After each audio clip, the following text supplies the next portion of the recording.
ქაკუცა ჩოლოყაშვილიო თავისი ანგარების გამო, თავისი სიმდიდრის გამო ბრძოლობდა რა, სანამ თვითონ არ შეეყო პრობლემა, მაგამდე ფეხებზე ეკიდა ქვეყანაა რა. და წინაზე რო ჩავწერი ვიდეო, რაღაც ეგეთი კომენტარები შეხვდა და ძალიან მეწყინა და მეც ახლა ყველაფერი კარგად რო არ ვიცი, ვინც იცის იმასთან ვარკვევ ხოლმე, მე რა ძნელია რომ ყველაფერი იცოდე, ყველა ეპოქა. ველაპარაკე ჩემ მეგობარს, დოქტორი არის საქართველოს უახლეს ისტორიის და იმალმეთ რა ეს ყველაფერი არის საბჭოთა კავშირის ნარატივიო და ეგ მასალა აქვს საკითხულიო რა. თურმე მაშინ ლენინს უთქვამს რომ ვისაც არ სურს საბჭოთა კავშირში ყოფნა შეუძლია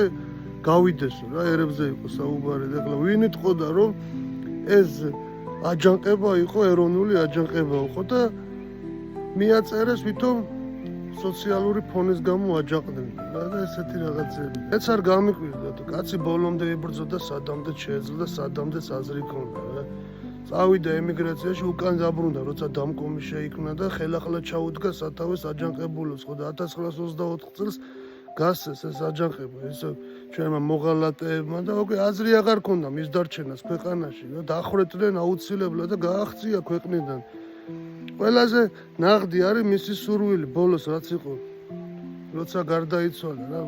სანამ გარდაიცვლებოდა